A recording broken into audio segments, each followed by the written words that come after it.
तो सब लोग तैयार हैं क्लास के लिए। आज का जो क्वेश्चन होगा आपसे वो मानक समय रेखा पर होगा, मानक समय रेखा पर होगा।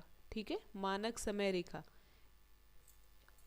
पहला क्वेश्चन आप लोग ध्यान से सुनेंगे, एकदम ध्यान से। ठीक है, आपको बताना है गुजरात के सबसे पश्चिम गांव, ये मान लीजिए ये वाला इलाका आपका गुजरात हो गया। ठीक है, गुजरात का जो सबसे पश्चिमी गांव है, और साथ में जब हम आ जाते हैं अरुणाचल प्रदेश में, तो अरुणाचल प्रदेश के सबसे पूर्वी छोर, सबसे पूर्वी छोर पर स्थित, ठीक है, पर स्थित वालांग के समय में कितने घंटे का अंतराल होगा, कितने घंटे का अंतराल होगा। इसका आंसर आप लोग करेंगे, ऑप्शन नहीं देंगे, इसके लिए ऑप्शन नहीं दिया जाएगा। फिर से क्वेश्चन पढ़ दे अगर समझ नहीं आया हो तो। अच्छा, 2 घंटे जवाब आना शुरू हो गया। गीता जी का, पूजा, नेहा, नीलम, साक्षी, चलिए बहुत अच्छी बात है, आप सभी लोगों का जवाब सही है। आप हमेशा याद रखिएगा कि अगर कोई भी मतलब किसी भी गांव का नाम दिया जाए या कुछ भी, उस पर ज़्यादा नोटिस मत करिए, आप सिर्फ इतना याद रखिए अरुणाचल प्रदेश, अरुणाचल प्रदेश, और साथ में दूसरा छोर याद रखिएगा गुजरात, दूसरा छोर याद रखिएगा गुजरात। अगर ये दो छोर की बात कही जा रही है तो इनके समय में जो अंतर होगा वो 2 घंटे का होगा। कितने घंटे का अंतर होगा? 2 आवर्स का इसमें अंतर होता है। ठीक है, अब इसका अगर आप रीज़न जानना चाहते हैं, अगर रीज़न जानना चाहते हैं कि ऐसा क्यों होता है, तो सिंपल सा कॉन्सेप्ट है, सिंपल सा इसका कॉन्सेप्ट है कि गुजरात का लास्ट आखिरी वाला छोर कितने अंश होता है, तो आखिरी इसका जो छोर है वो 68 अंश है। ठीक है, 68 अंश हम मान लेते हैं। और जब हम आ जाते हैं अरुणाचल प्रदेश में, तो अरुणाचल प्रदेश का सबसे पूर्वी, हाँ बिल्कुल बहुत अच्छी बात है, आप लोग को याद है सबसे पूर्वी छोर क्या है? 97 अंश है। ठीक है, बिल्कुल 68 और 97, यही हमें दो छोर मिलता है। और इनके बीच में, इनके बीच में अगर आप दोनों को माइनस कर देंगे ना, दोनों को माइनस कर देंगे तो लगभग लगभग 30 अंश का अंतर आता है। कितने अंश का अंतर आएगा? लगभग 30 अंश का अंतर आता है। और एक देशांतर पार करने में, एक देशांतर पार करने में 4 मिनट का समय लगता है, तो 30 देशांतर पार करने में कितना लगेगा? 4 तिया 12, 120 मिनट लगेंगे। कितने मिनट लगेंगे? 120 मिनट लगेंगे। और 120 मिनट जो है, इसको अगर हम 60 से भाग देंगे तो ये घंटे में बदल जाएगा, यानी कि 2 घंटा होगा। कितना होगा? 2 घंटा होगा। अब कुछ लोगों के मन में कंफ्यूजन चल रहा होगा कि 97 में से 68 पहले घटा लेते हैं। ठीक है, 97 में से 68 आप घटा लो तो 7 में से 8 नहीं जाएगा, ये इससे क्या करेगा? कैरी करेगा, 17 हो जाएगा। 17 में से 8 आप माइनस करोगे तो 9 आएगा। ठीक है, यहाँ पे हमारा कितना बचा? यहाँ पे 8 हुआ, 8 में से 6 माइनस करोगे तो 2 होगा। ये देखिए, ये तो हमारा 29 आ रहा है, लेकिन भैया ये 68 अंश 4 मिनट, ठीक है, और ये 97 अंश 30 मिनट होता है। ठीक है, मिनट का मतलब ये जिसे समझ में नहीं आ रहा है ये ध्यान दीजिएगा। जैसे मान लीजिए एक अंश से दूसरे अंश जाने में आप डायरेक्ट नहीं पहुंच जाते हो, इसके बीच में छोटे छोटे छोटे छोटे लाइन होते हैं। ठीक है, ये जितने आप छोटे लाइन को आप क्रॉस करते हो ना, उतने ही हम लिखते हैं यहाँ पे डिजिट। ठीक है, जैसे आप 1 इंच से 2 इंच के बीच में जब आते हो, 1 इंच से 2 इंच के बीच में आते हो, तो उसमें सेंटीमीटर रहता है, एकदम एकदम बिल्कुल छोटे छोटे पार्टिकल्स होते हैं, वही ये छोटे छोटे पार्टिकल को डिनोट करता है। तो जब हम ये, तो हम इसको घटा दिए, बाकी जो बचे हुए रेखाएं होती हैं जब हम उनको घटाते हैं ना, तो ये अंतर आता है 26 मिनट का। ठीक है, 26 मिनट का अंतर आता है। तो दोनों को जब हम इस तरीके से करेंगे तो लगभग 30 देशांतर का अंतर होता है, लगभग 30 देशांतर का अंतर होता है। इसीलिए याद रखेंगे आप लोग कितने घंटे का अंतर होगा? 2 घंटे का अंतर होगा। क्लियर है सबको? बहुत नॉर्मल क्वेश्चन है, अक्सर आपके एग्जाम में यहाँ से क्वेश्चन बनते हैं। ठीक है, चलिए यहीं पे लगे हाथ बता दीजिए, गुजरात का सबसे आखिरी छोर कौन सा है, या भारत का सबसे पश्चिमी छोर क्या है? भारत का सबसे पश्चिमी छोर क्या है?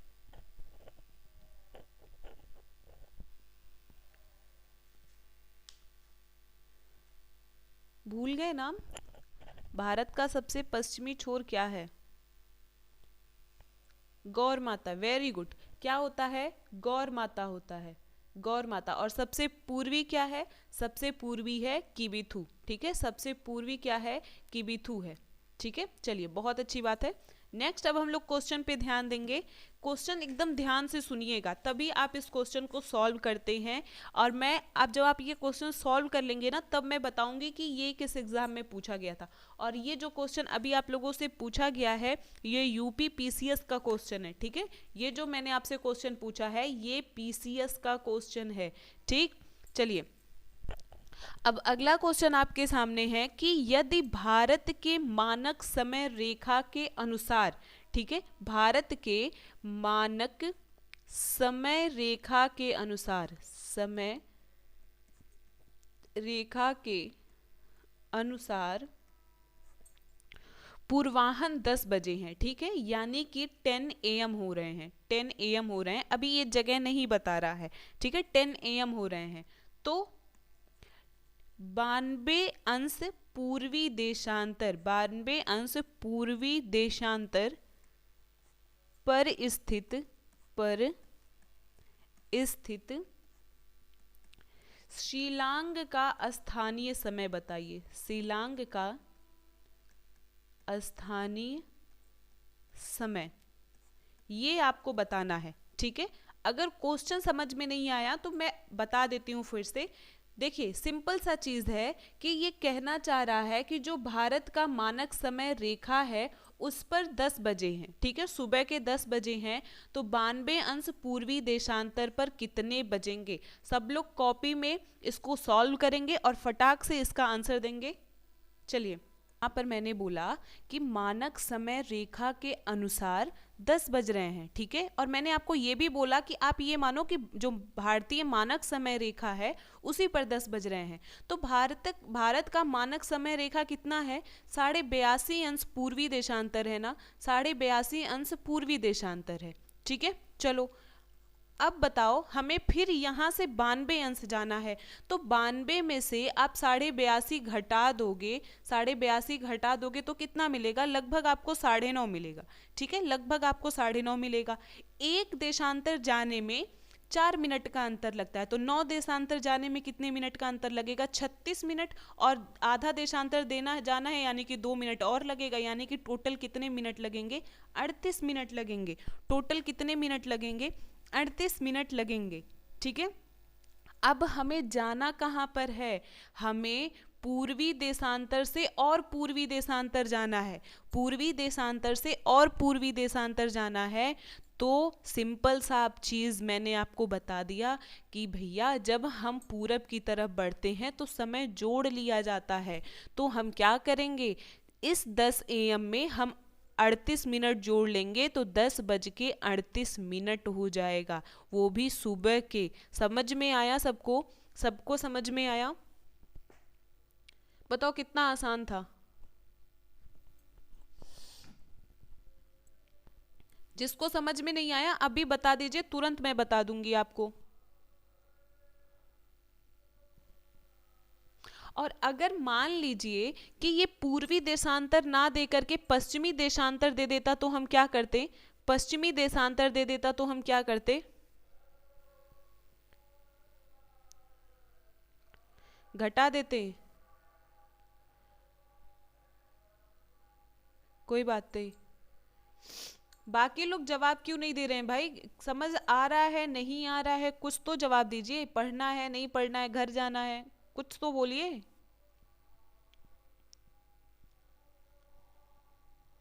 देखिए सिर्फ 2 लोगों का जवाब आ रहा है, 3 लोगों का, और बाकी देखिए ममता जी भी पूछ रही हैं क्या?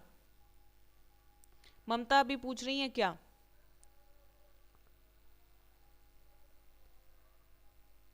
अभी को बता रही हैं सीमा जी, एक बार और बता दीजिए। क्यों आप लोग जवाब नहीं देते जब भी कुछ पूछा जाता है या बताया जाता है? ठीक है, चलिए देखिए, सिंपल सा चीज समझिए। जैसे मान लीजिए कि ये भारत का मानक समय रेखा यहाँ से गुजर रहा है, ठीक है, यहाँ से गुजर रहा है, और इस पर 82.5 अंश पूर्वी देशांतर है, ठीक है। अब यहाँ से हमें जाना है, ऐसे ऐसे हम जाएंगे 92 पर। कितने पर जाएंगे? 92 पर जाएंगे। तो 82 से 92 आने में हम कितना देशांतर आगे बढ़े? 10 देशांतर ना, 10 देशांतर आगे बढ़े। लेकिन यहाँ पे ये 82.5 था तो हम इसे 9.5 कर लेते हैं। अब 10 का डिजिट लेकर के चलो, 10 का लेकर के चलो, तो हम 10 अंश आगे बढ़े। और जब भी हम आगे बढ़ते हैं, आगे बढ़ते हैं मतलब पूरब की तरफ बढ़ते हैं, कितना बढ़ते हैं? पूरब की तरफ जब हम बढ़ेंगे तो हमेशा समय जोड़ा जाता है। तो एक देशांतर जाने में आपको 4 मिनट का अंतर लगता है, तो 10 देशांतर में 40 मिनट का अंतर होगा। लेकिन ये आधा था तो हम 2 इसमें से घटा देंगे, 38 मिनट आ जाएगा, ठीक है, 38 मिनट। तो भारत के मानक समय रेखा यानी कि अगर इलाहाबाद में 10 बज रहा है तो उस समय में शिलांग में कितना बजेगा? शिलांग में कितना बजेगा? 10:38 होंगे सुबह के, ठीक है, 10:38 होंगे सुबह के, ठीक है। चलिए, और अगर ये पश्चिमी हो जाता ना, अगर ये पश्चिमी पूछ लेता, आपसे पश्चिमी पूछता, तो हमें क्या करना रहता? 82.5 तो ये हो गया हमारा, लेकिन 82.5 से, इस 82.5 से पहले हमें 0 पर आना होता, ठीक है, फिर 0 से हमें 92 पर जाना होता, ठीक है, फिर 0 से हमें 92 पर जाना होता। मतलब आप पहले 92 रखोगे, फिर प्लस 82.5 करोगे, 82.5 करोगे, इन दोनों को आपको जोड़ना होगा। इन दोनों को जब आप जोड़ेंगे तो आएगा 174, 174 ऐसे कर सकते हैं, ठीक है, ये भी हाफ में रहेगा 174 और आधा इसका हम करेंगे, फिर 4 से मल्टीप्लाई करेंगे, फिर ये आएगा हमारा समय। और जब हम पश्चिम की तरफ करते हैं तब समय घटा देते हैं। ये बात समझ में आया आप लोग को? बहुत नॉर्मल सा चीज है, समझ नहीं आ रहा है, मुझे पता है आप लोग को आ ही नहीं रहा है। अरे भाई, हम पहले 0 पे जाएंगे ना, क्योंकि 0 पे हम जाएंगे तभी तो हमें ब्रिटेन मिलेगा, 0 पर जाएंगे तभी तो हमें ब्रिटेन मिलेगा। और आपको पता है कि जब हम पृथ्वी को देशांतरों में बांटते हैं तो 2 देशांतर में बटेगा, 0 से 180 एक साइड है, फिर 0 से 80 एक साइड है, ठीक है, 0 से 80 एक साइड है। तो जब हमको पूर्वी चलना होगा तो हमको 0 जाना ही नहीं होगा, लेकिन जब पश्चिमी चलना होगा तो हमें पूरब से पश्चिम जाने में हमें 0 पर एक बार जाना होगा, ठीक है। चलिए, बहुत अच्छी बात है कि आप लोगों को आ गया, ठीक है। तो चलिए बस इतना ही रखते हैं क्वेश्चन। बाकी आप लोग ये सारे क्वेश्चन ऐसे हैं ना कि जो आपके एग्जाम में आने के लिए बिल्कुल तैयार बैठे हुए हैं। और ये जो क्वेश्चन हम आपसे पूछे हैं, ये वाला क्वेश्चन जो हम पूछे हैं मानक समय रेखा वाला, ये आईएएस का क्वेश्चन है, ठीक है, ये आपके आईएएस का क्वेश्चन है, लेकिन प्री का है, मेंस का नहीं है, ठीक है, प्री का ये क्वेश्चन था। तो चलिए अब हम लोग कुछ पढ़ लेते हैं। कल थोड़ी बहुत चीज़ें हम लोग पढ़े थे, जो बचा हुआ था हिमालय के बारे में उस पर हम लोग डिस्कस करेंगे।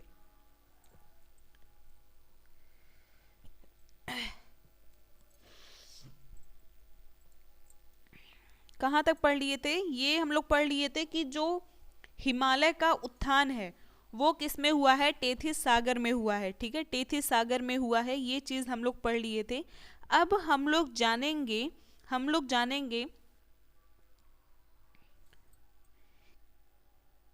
एक मिनट रुक जाइए। हाँ, हिमालय के कुछ श्रेणियों के बारे में, जिसमें हम लोग पीर पंजाल के बारे में थोड़ा बहुत हमें पढ़ना है, ठीक है। एक देखिए, ये हिमालय जो हम आप लोगों को पढ़ा रहे हैं ना, ये पूरा विस्तार अभी हिमालय का हम नहीं पढ़ रहे हैं, सिर्फ एक बाहरी स्ट्रक्चर हम पढ़ रहे हैं, सिर्फ एक बाहरी स्ट्रक्चर पढ़ रहे हैं जो बहुत नॉर्मल हमें जानना जरूरी है, ठीक है। और जब हिमालय के बारे में हम लोग पूरा डिटेल में पढ़ेंगे ना, तब आपको पूरा हम बताएंगे कि नदियों के आधार पर कैसे इसका वर्गीकरण किया गया है और कैसे इसका निर्माण के आधार पर वर्गीकरण किया गया है। तो आज जो पढ़ना है, सबसे मोस्ट इंपॉर्टेंट चीज़, पहला आप इसके बारे में लिखेंगे कि हिमालय एक युवा पर्वत है। कैसा पर्वत है? युवा पर्वत है, यानी कि इसका निर्माण अभी हुआ है और ये अभी भी निर्मित हो रहा है। अभी भी क्या हो रहा है? अभी भी निर्मित हो रहा है, यानी कि इसका निर्माण अभी चल रहा है, निर्माण खत्म नहीं हुआ है। ठीक है, अभी भी इसका निर्माण चल रहा है, इसका निर्माण खत्म नहीं हुआ है। ठीक, बिल्कुल। चलिए, अब एक आप लोग शब्द सुने होंगे करेवा। कोई सुना है करेवा? करेवा क्या है? करेवा के बारे में सुने? नहीं सुने? चलिए कोई बात नहीं। देखिए, करेवा एक प्रकार की मृदा होती है। करेवा क्या है? एक प्रकार की मृदा है। और याद रखेंगे, इसमें जो केसर हम लोग प्रयोग करते हैं, केसर का प्रयोग करते हैं, केसर की खेती की जाती है। करेवा में क्या की जाती है? केसर की खेती की जाती है। ये करेवा मृदा बनता कैसे है? तो जब आप हिमालय का ऊपर वाला हिस्सा देखेंगे, यहाँ का हिस्सा देखेंगे, तो यहाँ पे मिलेगा आपको, यहाँ पर मिलेगा पीर पंजाल श्रेणी। ठीक है, पीर पंजाल श्रेणी हिमालय का एक भाग है। पीर पंजाल श्रेणी, जिसकी ऊंचाई कितनी है? जिसकी ऊंचाई पृथ्वी से समुद्र तल से 1500 से लेकर के 1850 मीटर। ठीक है, 1500 से लेकर के 1850 मीटर तक ऊंची है। और यहाँ पर जो झील पाए जाते हैं, पीर पंजाल श्रेणी में जो झील पाए जाते हैं, झील पाए जाते हैं, उनके निक्षेपण से, उनके निक्षेपण या निक्षेप से करेवा का निर्माण होता है। करेवा का निर्माण होता है। समझ में आया आप लोग को? करेवा का निर्माण होता है। ठीक, देखिए, ये आपसे पूछा जाता है कि करेवा मृदा कहाँ पाई जाती है, तो याद रखेंगे आप लोग, करेवा मृदा जो है ये हिमालय के क्षेत्रों में पाई जाती है। और ये हमारे लिए इम्पॉर्टेंट क्यों है? क्योंकि इसमें केसर की खेती की जाती है।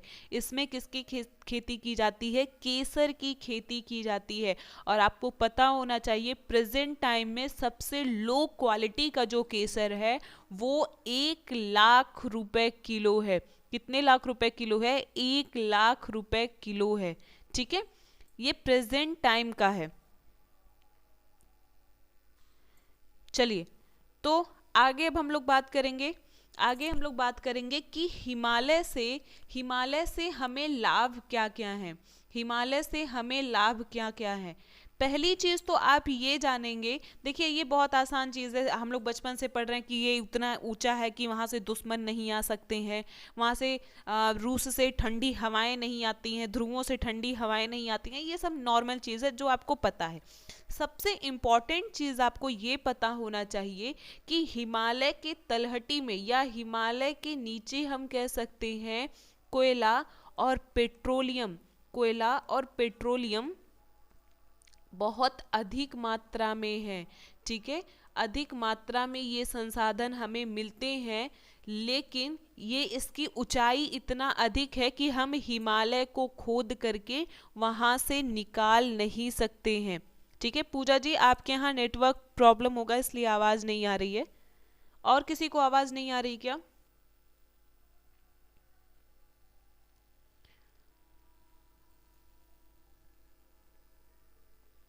चलिए, तो ये पेट्रोलियम हमें और कोयला हमें कहाँ सबसे ज़्यादा होता है? ये आपके हिमालय वाले क्षेत्र में बहुत अधिक है, लेकिन इसकी ऊंचाई इतनी अधिक है और हमारे पास इतने पर्याप्त संसाधन नहीं है जिसके द्वारा हम इनको निकाल सकते हैं। ठीक है, और केसर महंगा इसलिए होता है, आप एक गुलाब के फूल को देखेंगे ना, एक गुलाब के फूल को देखेंगे तो बीच में छोटे छोटे ऐसे उसके पुंकेसर होते हैं, ऐसे छोटे छोटे जो होते हैं वर्तिकाग्र। ठीक है, यही वर्तिकाग्र ही केसर बनता है, लेकिन केसर के लिए ये गुलाब वाले फूल नहीं लगते हैं, ठीक है, वो दूसरे फूल होते हैं। और आपको पता है मैंने इसलिए वर्तिकाग्र बताया क्योंकि आप सोचिए एक गुलाब में कितना थोड़ा सा होता है, वैसे ही जो केसर के फूल होते हैं वैसे ही उसमें बहुत थोड़े लगते हैं।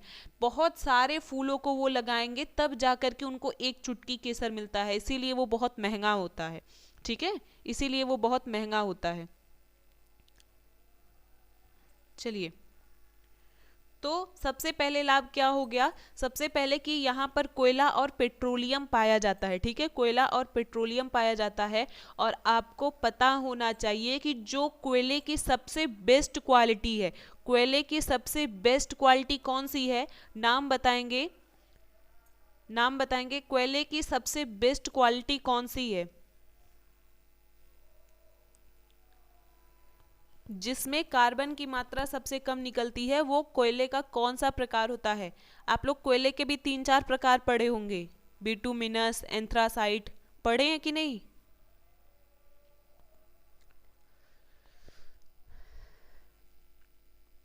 पढ़े हैं तो बताओ, कोयले का सबसे अच्छा प्रकार, सबसे बेस्ट क्वालिटी कौन सी है? कुछ नहीं पढ़ते वढ़ते हैं। अच्छा, बिटुमिनस, बिटुमिनस जलाएंगी ममता जी, सबसे बेस्ट है वो। एंथ्रासाइट होता है, क्या होता है, एंथ्रासाइट होता है, एंथ्रासाइट होता है, ठीक है, एंथ्रासाइट कोयले की बेस्ट क्वालिटी है और इसी की अधिक मात्रा हिमालय में पाई जाती है, इसी की अधिक मात्रा हिमालय में पाई जाती है। क्लियर है सबको? यहां तक की चीजें क्लियर है? चलिए ठीक है, अच्छी बात है। तो अब अगले पेज पे हम चलेंगे, इसको मैं एक बार कॉपी कर लूं ये पेज।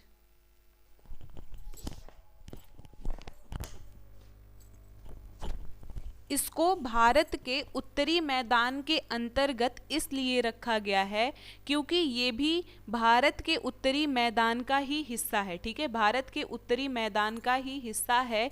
लेकिन यहाँ पर वर्षा ना होने के कारण, वर्षा ना होने के कारण यहाँ की जो मृदा है ना वो पूरी एक तरीके से बालू में परिवर्तित हो चुकी है, बालू में परिवर्तित हो चुकी है। इसीलिए ये पूरा का पूरा क्षेत्र अब रेगिस्तान में बदल गया है। लेकिन राजस्थान का हिस्सा, जो हम पंजाब का हिस्सा देखते हैं, ये सभी हिस्से भारत के उत्तरी मैदान के अंतर्गत आते हैं। अब आप सोच रहे होंगे कि हम बोलते हैं कि भारत का जो उत्तरी मैदान है इसका निर्माण नदियों के द्वारा हुआ है, इसका निर्माण नदियों के द्वारा हुआ है, तो नदियां तो हमारी कोई ऐसी है नहीं जो वहां पर जाती हैं, ठीक है, जो राजस्थान में जाती हैं। लेकिन आप सुनो ध्यान से, पहले क्या होता था, पहले क्या होता था कि जो नदियां हमें आज दिखाई पड़ रही हैं, ठीक है, आप ऐसे मैप बनाओ, ऐसे एक नॉर्मल सा मैप बनाओ, ठीक है, चलो कुछ गड़बड़ हो गया, चलो छोड़ो।